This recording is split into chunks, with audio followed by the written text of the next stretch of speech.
บ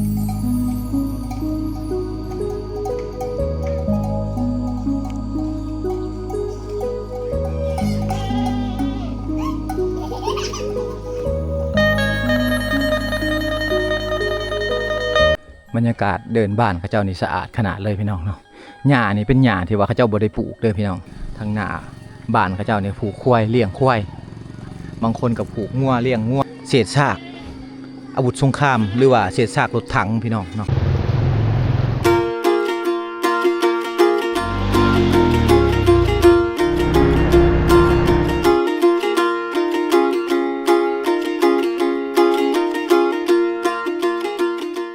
ทาพิงนี่เป็นหมู่บ้านที่ว่าอยู่ในขุนเขาและเป็นหมู่บ้านที่ดั้งเดิมเมื่อก่อนนี้บ้านนี้เป็นหมู่บ้านน้อยๆพี่น้องเนาะบ่ค่อยมีคนมาอยู่หลายแต่ว่ามาในปัจจุบันนี่เป็นหมู่บ้านที่ว่าใหญ่นะ70ปลายกว่าหลังคาเรือนเกือบ100หลังคาเรือนที่ว่าเขาอยู่กันนะแต่เมื่อก่อนนี้มีแต่10ปลายกว่าหลังคาเรือนเท่านั้นพี่น้องเป็นหมู่บ้านที่ตัดขาดจากโลกภายนอกแต่สมัยก่อนแต่ว่ามาในปัจจุบันหมู่บ้านนี่มีไฟฟ้าเข้ามาฮอดแล้วมีน้ำลิ้นมีน้ำสร้างเรียบร้อยพี่น้องเนาะการโทรศัพท์หรือว่าจะสื่อสารโลกภายนอกนี่แม่นเพิ่นจะจะไปหาสัญญาณอยู่บ้านกระดอพุ่นแหละพี่น้องห่างจากหมู่บ้านเพิ่นประมาณ 3-4 กิโลเมตรเนาะมาในปัจจุบันนี่คือช่วงที่ฤดูที่ว่าเพิ่นพากันเฮ็ดไร่เฮ็ดสวนฉะนั้นชาวบ้านเขาเจ้าจะผูกงัวผูกควายไว้ในตามกองตารางนะเขาจะบ่ค่อยได้ปล่อยงัวปล่อยควายผู้ที่ว่ามีเวียกมีงานก็ไปไร่ไปสวนทั้งหมดเลยถ้าว่าผู้ที่ว่าบ่มีเวียกมีงานถ้าจะปล่อยงัวปล่อยควายลงไปลุ่มๆลงไปให้ไปสวนเขาก็ต้องได้นำไปเบิ่งพี่น้องเนาะย่านไปกินเครื่องปลูกของฟังของชาวบ้านเขาเจ้านะอันนี้คือบรรยากาศยามเช้าๆอยู่เขตชนบทลาวพี่น้องเนาะโอ้เฮือนซานมันเป็นเฮือนใหม่เฮือนเดิมๆเฮือนดังเดิมนะมาในปัจจุบันนี่ก็ยังมีอยู่พี่น้องเฮือนแบบซี่ต่อหน้าอนาคตไปเนี่ยโอ้เฮือนแบบซี่อยากเลื่อนหายไปจากการเวลานะบันชวนอีพอสบายดีบ่ได้ตำเข่าเลยเนาะมานี่สีเอาแล้วสีเอาแล้วได้เดี๋ยวนี้แต่ก่อนนี่ตำเข่านะ 3-4 ปีก่อนดีๆมาบ่ได้ตำแหละอีพอนี่สูบยาแบบหินเอาเนาะฮึดเนาะทางนี้เขาห้องมันบ่อีพอเบิ่งลูกเบิ่งแน่อันนี้ปลูกเองบ่ยาตัวนี้ปลูกเองเป็นฮึดเพิ่นห้องว่าฮึดเด้อพี่น้องอ้าวต่อปลูกเองสูบเองนะปลูกอยู่สวนอยู่ไร่เพิ่นแหละเอามาตากมาซอยเนาะนี่แบบสีได้หินใส่อันนั้นหินใส่เจี้ยห้ำใส่เจี้ยแล้วก็สูบพี่น้องเลยแต่ก่อนนี่ห้ำใส่ใบมันเนาะใบมันแล้วก็สูบเป็นใบเลยอ้าวอันนี้คือบริเวณเฮือนซานเพิ่นนะโอ้ทางนี้มีน้ำสางเลยเนาะใส่น้ำสางเลยเด้อพี่น้องบ่ได้เป็นใส่น้ำบาดาลได้นี่บางคนนี่เพิ่นจะบ่ได้ไปตักน้ำนะเพิ่นจะใส่น้ำสางแบบซี่อันนี้คือท่อส่งน้ำมันหน่อยพอเนาะอันนี้คือท่อส่งน้ำมันแต่สมัยสงครามโฮจิมินห์นะยังลงเรืออยู่พี่น้องเลยแต่เก่าแต่สงครามเนาะผลเพื่อเลี้ยงหมูเพื่อนการเลี้ยงแบบอันนี้เลยนะปล่อยตามกล้องตารางเฮือนแบบ4 ใบพี่น้องเนาะโอ้ท่อส่งน้ำมันนี่หลายเนาะพอเนาะป้ายังเรือหลายพี่น้องเลยโหขายแน่จงไว้เห็ดเฮือนแน่บางคนกันนี่อันนี้คือท่อส่งน้ำมันแต่สมัยสงครามโฮจิมินห์เสาเฮือนของชาวบ้านเขาแต่สมัยก่อนเนี่ยเขาจะเอากระปางระเบิดนี่มาเห็ดเป็นเสาเฮือนพี่น้องนี่อันนี้คือกระปางระเบิดเด้ออยู่ทางเขตชนบทลาวมีหลายพี่น้องตามเขตชายแดนลาวเวียดนามนี่เนาะกระปางระเบิดเพิ่นเอามาเห็ดเสาเฮือนเอามาเห็ดค้างเฮือนต่างๆพี่น้องเลยเนาะมาในปัจจุบันก็ยังลงเรืออยู่แต่ว่าก็ยังบ่หลายปานใดนี่แหละพี่น้องบรรยากาศยามเช้าๆอยู่ที่บ้านทาพิงช่วงนี้ก็เป็นช่วงที่ว่านักเรียนเขาเจ้าบ่ได้ไปโรงเรียนเขาปิดเทอมแล้วเขาปิดเทอมประมาณเดือน9หรือว่าเดือนกันยายนเท่านั้นประมาณวันที่1เขาเปิดเทอมนักเรียนแถวนี้ก็จะไปโรงเรียนในหมู่บ้านเพิ่นนี้มีแต่โรงเรียนประถมพี่น้องเนาะยังบ่มีโรงเรียนมัธยมฉะนั้นนี่ถ้าว่าจะไปเรียนโรงเรียนมัธยมเรียนต่อเขาจะไปเรียนอยู่บ้านกระดอพี่น้องเนาะอยู่นอกๆออกไปห่างประมาณ3 กิโลเมตรพี่น้องควายก็ผูกไว้อยู่หน้าบ้านแบบสีเลยนะอันนี้คือวิถีชีวิตชาวบ้านเขาเจ้าอยู่ในเขตชนบทลาวเฮาทางหน้าบ้านเขาเจ้าเนี่ยผูกควายเลี้ยงควายบางคนก็ผูกงัวเลี้ยงงัวไปพร้อมมีแต่มันเบิ่งพี่น้องปล่อยตามเดินบ้านแบบสีไปกับมันเบิ่งใหญ่มันไปเขาสวนเขาไปเขาหน้าเขาเจ้า โอ้บรรยากาศนี่คักขนาดพี่น้องเลยเนาะบรรยากาศนี่คักมันจะมีบ้านเขาเจ้านี่มีบ้านดังเดิมแน่มีบ้านแบบทันสมัยแน่พี่น้องมีบ้านที่ว่ามีเดือนเฮือนดินเฮือนก่อแน่พี่น้องเลยเนาะนี่อันนี้คือสัตว์เลี้ยงหลักๆอยู่ในเขตชนบทลาวเฮานะคือควายพี่น้องเลยเนาะควายงัวต่างๆนะชาวบ้านเขาเจ้าจะเลี้ยงเอาไปขายแน่เลี้ยงไว้ใช้งานแน่ นี่เห็นบ่นี่เป็นนายห้อย นายห้อยเลี้ยงควายลูกเราบ่ได้ปล่อยเลยเนาะเลี้ยงยามเนี่ยโอ้ให้ลูกนี่บอกไปเลี้ยงเลยให้ลูกชายเราไปเลี้ยงนะเขาบ่ได้ไปโรงเรียนได้ช่วงนี้ให้เขาไปเลี้ยงงัวเนาะเลี้ยงงัวเลี้ยงควายเฮือนอยู่พุ่นบ่ได้อยู่เลยบ่อยู่โอ้เฮือน2หลังอยู่พี่แน่อยู่พุ่นแน่เพื่อนเพิ่นอยู่นอกๆพุ่นหนาวเฮียนพี่น้องเลยเนาะแต่ว่าเพิ่นย้ายมาอยู่พี่อยู่พุ่นแน่อยู่พี่แน่อ้าวนี่คือสัตว์เลี้ยงลักๆของคนในเขตชนบทลาวเฮานะค้าขายกะสิได้ขายได้พี่น้องเอ้ยทางเขตนี้เนาะขายตัวหนึ่ง10ไปล้านก็สิถึงอยู่ประมาณตัว20,000นะ20,000กว่าบาท10,000กว่าบาทพี่น้องเอ้ยเนาะก็สิประมาณนี้ตามขนาดของงัวของควายพี่น้องเอามันสีส้นบโนดแล้วพี่น้อง เอาเฮือนของคนอยู่ในเขตนี่ส่วนร้ายกับสิเป็นเฮือนใหม่นะแต่ว่าเฮือนรุ่นเก่าที่ว่าเมื่อก่อน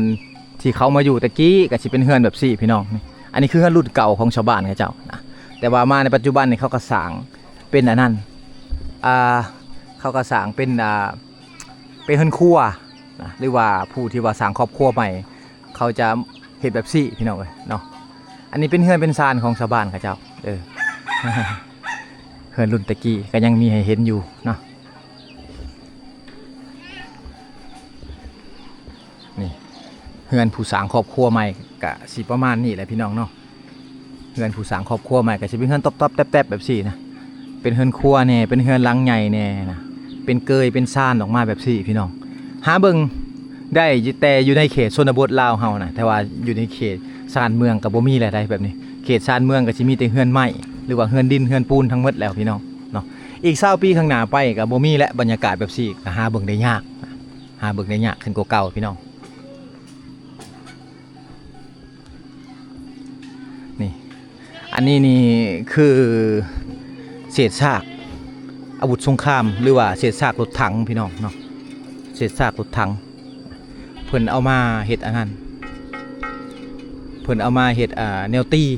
ในกลางหมู่บ้านเพิ่นเพราะว่าอยู่ทางเขตนี่เพิ่นจะบ่ได้ใช้โทรโข่งในการเป่าประกาศข่าวหรือว่านัดลูกบ้านมาลมเรื่องเวียกเรื่องงานเนาะฉะนั้นเขาจะใช้อันนี้แหละในการตีบอกลูกบ้านให้มาร่วมในยามมีเวียกมีงานพี่น้องอันนี้คือเศษซากรถถังนั่นแหละพี่น้องเนาะบ่โนคิดว่าเศษซากรถถังมาเป็นแผ่นโตนเลยหนาๆแบบสี่ย่างเลาะเบิ่งหมู่บ้านเพิ่นพี่น้องเนาะมาในช่วงนี้ก็เป็นช่วงที่ว่าชาวบ้านเขาเจ้าไปไห้ไปสวนหมดแล้วลูกๆหลานอยู่ทางเขตนี้จะหลายนะหมู่บ้านเขาเป็นหมู่บ้านขนาดใหญ่นะ70 ปลายกว่าหลังคาเฮือนเกือบ100หลังคาเฮือนพี่น้องเลยเนาะอันนี้จะเป็นเฮือนรุ่นเก่าเพิ่นเฮือนรุ่นเก่าคนที่ว่าสร้างครอบครัวใหม่เขาจะเฮ็ดเฮือนแบบซี่นะอยู่สบายดีปันชวนจะโดยบ่โอ้กินข้าวกับยังอะบังโอ้กินข้าวกับอะบังหน่อไม้โอ้บ่สบายบ่นะเป็นยังเป็นไข้โอ้เป็นไข้บ่สบายพี่น้องไปหาหมออยู่บ่บ่หนวดมียาอยู่เด้อมียาแต่ว่าถือมาบ่ได้หลายนะยาดีวัดยาดีไข้เด้อกินข้าวแล้วแหละกินได้กินข้าวใส่ก่อนลูกก็บ่สบายแม่ก็บ่สบายพี่น้องเอ้ยบ่ได้ไปหาหมอบ่ซะไปแล้วโอ้ไปแล้วเขาแต่งยาให้แล้วโอ้เพิ่นบ่สบายนะเอาอยู่ทางเขตในนี่ก็สิมีแต่หุงหมอน้อยๆเนาะไปหุงหมอน้อยๆไปสุขศาลาแหละพี่น้องอยู่บ้านกระดอหั่นนะบ่ได้มีหุงหมอใหญ่เด้ออยู่ทางเขตชนบทลาวเฮาเอาเซาไวๆเด้อโดยเพิ่นกินอะบังพี่น้องก็คือหน่อไม้นะเป็นเฮือนหลังน้อยๆที่ว่าสร้างครอบครัวใหม่เขาจะอยู่แบบซี่อันนี้จะเป็นเฮือนครัว อันนั้นจะเป็นเฮือนหลังใหญ่พี่น้องเอ้ยเนาะทั้งหลุมกองตารางก็เป็นขีตาไฟแบบหยุกบ่โหนดตอนยังน้อยเฮือนซ่านบ่โหนดก็แบบนี้พี่น้องเนาะตอนยังน้อยเนาะก็มีขีตาไฟอยู่กองตารางแบบนี้ก็ใส่ไม้นะจะบ่ได้ใส่แก๊สหุงต้มจะบ่ได้ใส่ถ่านพี่น้องเนาะส่วนหลายก็สิใส่ไม้แบบนี้ในการนึ่งข้าวเป่าไฟต่างๆนี่วางนี่ก็สิเป็นคอกงัวเพิ่นพี่น้องเนาะสิเป็นคอกงัวที่ว่าชาวบ้านเขาจะบ่ได้ปล่อยในช่วงนี้อาจจะประมาณเดือนบ่แม่นอาจจะประมาณ9 โมงนะเขาจะปล่อยงัวปล่อยควายนี่ออกไปกินหญ้าหากินหญ้าพี่น้องเนาะผู้แลออกไปทางบ้านเก่าบ้านถาพิงบ้านห่างหมดเลยพี่น้องเนาะไปเดินตัวนั้นแหละแต่ว่าชาวบ้านนี่เขาต้องแนะนำไปเบิ่งนะเพราะว่าเขาย่านเขาไปกินเขาเจ้าเพราะว่าช่วงนี้เขากำลังเริ่มเฮ็ดให้แล้วก็เฮ็ดหน้าปีนะอยู่ทางเขตนี้พี่น้องสบายดีสบายดีสบายดีช่วงนี้แล้วให้แล้วเนาะแล้วให้แล้วสวนแล้วมีแต่เกียมเสียหญ้าให้บ่บัดนี้เกี่ยวกับเสียหน้าโอ้ ปีนี้พนซ่า เมื่อพนบ่มา พนมาซ่าเนาะน้ำบ่ค่อยมีพี่น้องเอ้ยเพราะว่าเขาให้เพิ่นนี่เพิ่นบ่ได้รดน้ำคือเฮาได้เพิ่นจะป้าให้ฝนตกใส่ได้เนาะบ่คือกับข้าวหน้าเนาะข้าวหน้าเฮายังเป่งน้ำเขาได้พี่น้องเขาให้ถ้าปลูกไปแล้วแหละต้องได้ให้ฝนตกแต่ว่าฝนมาซ่าปีนี้เพิ่นว่าพนมาชาปีหน้าก็เฮ็ดบ่หน้าก็เริ่มไถแล้วบ่เริ่มไทยคือเก่ามันมีน้ำเนาะมันบ่มาก็มีน้ำโอ้เฮ็ดนาแซงนาปีแล้วก็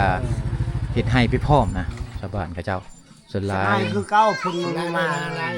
ปัญหาหลายเนาะอยู่ทางเขตนี้เพราะว่าฝนบ่มีพี่น้องปีนี้ฝนซ่าอันนี้แหละฝนตกน้อยเดียวนึงปกติเฮามายามนี่น่ะโอ้ยฝนลิ้นน่ะได้เนาะโอ้อันนั้นก็ไอ้น้องเวียดนามเพิ่นหรือว่าพ่อค้านั่นคือพ่อค้าชาวเวียดนามเพิ่นมาค้าขายเครื่องเอาตามสบายเด้อเพิ่นก็สิใช้รถแบบซี่แหละในการค้าขายเครื่องเพิ่นพี่น้องเนาะอันนี้คือพ่อค้าเวียดนาม สบายดีมันชวนนะเพิ่นมาค้าขายเครื่องเด้ออันนี้เพิ่นมาค้าขายเครื่องเพิ่นแล้วก็ซื้อเครื่องเมื่อพร้อมพี่น้องเนาะเป็นเครื่องนุ่งเป็นของอยู่ของกินนะมาขายอยู่ในเขตชนบทเฮาก็สิใช้รถจักรแบบซี่แหละเนาะเลาะเป็นตลาดเคลื่อนที่พี่น้องเป็นตลาดเคลื่อนที่มีครบหมดแหละนะมาทั้งผัวทั้งเมียผัวก็นั่งนี่เมียก็นั่งนี่โอ้2 คนนั่งนำกันน้อยๆนะ คันน้อยๆนั่ง2 คนพี่น้องเลยเนาะแหย่กันมาแบบซี่นี่คือการหาเงินของคนพ่อค้าชาวเวียดนามเด้อพี่น้องเนาะเขาจะหาเงินตามเขตชายแดนแบบซี่นะค้าขายได้ดีพี่น้องเนาะเฮือนซ่านกับเจ้าก็สิเป็นเฮือนซ่านแบบซี่ได้ในอนาคตต่อหน้าไปพี่น้องเลยเนาะจะบ่มีเฮือนไม้ยกสูงและจะปูพื้นแล้วเฮ็ดเป็นเฮือนแบบนี้เลยนะเฮือนซ่านกับเจ้าต่อหน้าไปนี่อาจจะบ่มีอะไรได้เฮือนไม้ที่ว่ายกสูงขึ้นพี่น้องแต่เมื่อก่อนเฮามาตะกี้นี่เฮือนซ่านกับเจ้าจะบ่มีหัวนะแต่ว่ามาในปัจจุบันนี่มีหัวเฮือนหัวซ่านเรียบร้อยทั้งหมดเลยพี่น้องเนาะปันชวนนี่แม่เอ้ยบันสบายดีสูบหืดเนาะสูบก๊อกผู้หญิงอยู่เขตชนบทลาวเฮานี่แม่นสูบหืดการสูบหืดนี่แม่นอันนี้คือยาสูกำลัง ไปให้ไปชวนนี่ต้องถือเนาะหืดเนาะต้องมีนะลืมเขาลืมน้ำนี่ลืมได้พี่น้องแต่ว่าลืมยาสูบนี่ลืมบ่ได้เด็ดขาดเลยแม่นบ่ อันนี้คือแนวกินแนวหลินเพิ่นพี่น้องเนาะเป็นยาสูบกำลังสำหรับเฮาก็คือหมวดM100บ่หมวดน้ำดื่มยังต่างๆเฮาต้องได้ถือนะแต่ทางเขตนี่ธรรมดานี่ต้องได้ถือแต่ยาสูบก็ได้บ่มีปัญหาแล้วให้แล้วสวนแล้วปีนี้ปลูกข้าวบ่ยังบ่ทันได้ปลูกบ่ฝนบ่ตกเลยท่านได้ซักข้าวโอ้มีแต่ทางไว้โอ้ถ้าฝนเนาะถ้าฝนตกแล้วก็ไปซักข้าวให้บัดนี้โอ้ปีนี้ฝนมาซ่าพี่น้องเนาะอ้าวเพิ่นก็มีแต่ทางไว้ยังบ่ทันได้ปลูกเพิ่นว่าได้ข้าวหน้าก็ได้เฮ็ดนํเขาบ่ยังทันโดยเนี่ยนี่ยังเนาะถ้าฝนคือกันเนาะถ้าฝนคือกันพี่น้องเอ้าปีนี้ฝนมาซ่าฝนน้อยนะเอาขอบใจเด้ออีแม่เด้อโดยพี่ลุ่มๆลงไปนี่ก็สิเป็นเฮือนเป็นชานแบบรุ่นเก่ารุ่นเดิมพี่น้องเนาะลวดลายเฮือนชานอยู่ทางเขตนี่ก็สิแตกต่างกับเฮือนชานอยู่ทางใต้เด้อพี่น้องบ่คือกันนะบ่คือกันเฮือนชานครับเป็นเฮือนใหม่ทางคันไดนี่ขึ้น2 เบื้องพี่น้องเนาะเบื้องเฮือนครัวก็ขึ้นได้เบื้องเฮือนใหญ่ก็ขึ้นได้นะจะเป็นเฮือนแต่ยุค90ตะกี้เฮือนบ่โนดแต่สมัยก่อน หรือว่าบ้านบ่โนดแต่สมัยก่อนก็สิมีเฮือนซานแบบสี่หลายหลังคือกันแต่ว่ามาในปัจจุบันก็มีเฮือนดินเฮือนก่อพี่น้องเนาะเสาค้ำเฮือนเสาค้ำซานเพิ่นนี่จะเป็นจะเป็นเหล็กทั้งหมดเลยนะจะเป็นเหล็กนี่ก็คือท่อส่งน้ำมันก็ยังเหลือหลายพี่น้องในหมู่บ้านนะก็ยังเหลือหลายนี่สบายดีอีแม่โอ้อันนี้เฮือนนี่แม่บ่เฮือนเจ้าบ่นี่นะโอ้เพิ่นนี่เป็นเจ้าของสวนอยู่ทางในผู้เนาะเพิ่นไปอยู่กับผัวเพิ่น2คนแต่ว่ามีแต่อีพ่ออยู่เนาะอยู่เดี๋ยวนี้เนาะมาเลยเด้อ มาเลยบ่ไผอยู่ซะอยู่พุ่นแม่เฒ่าโอ้อีกแม่เฒ่าอยู่อีกโอ้กับหลานเเพิ่นได้มาก่อนแล้วเพิ่นมาพักผ่อนอยู่ในบ้านเพิ่นช่วงเกี่ยวข้าวเลยเนาะเขาแล้วเขาให้เขาบ่แม่นเขาให้เขาหน้าแซงพี่น้องเนาะหน้าแซงหน้าปังเพิ่นนะงามเด้สวนเพิ่นขอบใจแม่เอ้ยอันนี้คือเฮือนเพิ่นนะบ่โนดฮักก็เคยเห็นทับอิฐนี่แหละ ไปหาเพิ่นไปหาตลอดก็ไปหาแต่พุ่นไปหาแต่สวนเพิ่นขอบใจแม่บ่เป็นหยังขอบใจหลายๆเพิ่นชวนบ่โนดกินข้าว ขอบใจเด้อแม่เด้ออันนี้คือเฮือนคือซานเพิ่นพี่น้องเนาะเป็นเฮือนไม้ทั้งลุมกองตารางก็สิมีห้องชีข้าวแล้วก็สิเป็นวางคอกสัตว์คอกงัวคอกควายต่างๆคอกหมูคอกแบะก็เช็ดไว้ตามกองตารางแบบ4พี่น้องเนาะเป็นเฮือนใหม่แบบ4นี่แหละอยู่เขตชนบทลาวเฮาก็เฮือนใหม่ก็สิเป็นแบบนี้ทั้งหมดพี่น้องเนาะสบายดีบันชวนจะโดยกินข้าวกับยังงูสิงโอ้ได้งูสิงตัวใหญ่บ่ซ้ำได้ซ้ำแขนปลาโตกินสัตว์ป่าเด้อทางนี้งูสิงได้พี่น้องเอ้ยโอ้เอารถเหยียบเอาเหยียบมาเลยบ่กล้ามันเอาค้อนเฮ็ดไงเหยียบแล้วค้อนตีเอาโอ้เพิ่นงูสิงได้พี่น้องเอ้ยงูสิงเป็นงูที่ว่าใหญ่เห็นนี่เฮาปบแล้วได้งูนี่เฮาย่านแต่เนี่ยมันอีลังเลยเนาะอีลังเหยียบเอาเลยเห็นบ่กินข้าวกับงูสิงกินข้าวไอ้เอาเลยขอบใจเด้อโดย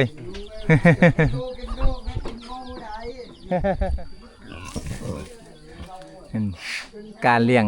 สัตว์ต่างๆของชาวบ้านเขาเจ้าก็สิเลี้ยงแบบซี่เลยพี่น้องเนาะปล่อยปะไปตามเดินบ้านแบบซี่นะเป็นเป็ดเป็นไก่เป็นงัวเป็นหมูต่างๆก็สิเลี้ยงแบบซี่ตามบริเวณเดินบ้านเขาเจ้าแบบนี้นี่จะเป็นบริเวณที่ว่าเขาเจ้าเลี้ยงสัตว์แน่นะไว้เหตุกิจกรรมหลายๆอย่างพี่น้องเนาะอันนี้คือบรรยากาศอยู่ในเขตชนบทลาวเฮาก็สิประมาณนี้พี่น้องเนาะเฮือนซานเขาเจ้าก็จะเป็นเฮือนหลังใหม่ทั้งหมดเลยนะส่วนหลายอยู่ทางเขตนี่ชาวบ้านเขาเจ้าจะกินสัตว์ป่าเป็นอาหารหลักๆพี่น้องเนาะก็คืองูหนูพี่น้องเนาะก็เล่นกระรอกทางนี้งูทั้งนี้เขากินนี่คืองูสิงนะตัวใหญ่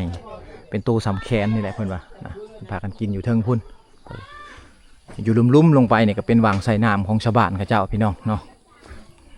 วังนี่จะเป็นวังอาบน้ำเป็นถาดน้ำที่ว่าเขาเจ้าอาบน้ำนี่จะไหลไปบ้านกระดอเพื่อนพี่น้องเป็นถาดน้ำลักๆของชาวบ้านเขานะ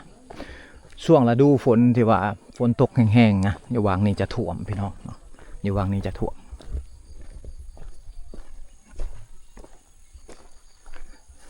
สบายดีโอ้อีแม่ตักน้ำบ่โอ้ล้างถ้วยโอ้เพิ่นล้างถ้วยอยู่นี่พี่น้องสบายดีบันชวนล้างถ้วยล้างหม้อเนาะผู้เพิ่นล้างถ้วยล้างหม้ออยู่นี่อันนี้คือน้ำหยังอีแม่บ่ฮู้คือกันเนาะอีแม่เพิ่นก็บ่ฮู้คือกันว่าซื้อน้ำหยังพี่น้องแต่ว่าน้ำนี้มันไหลไปบ้านกระดอพุ่นได้พี่น้องเลยเนาะไหลออกไปบ้านกระดอไหลออกไปพาบังพุ่นแหละนะ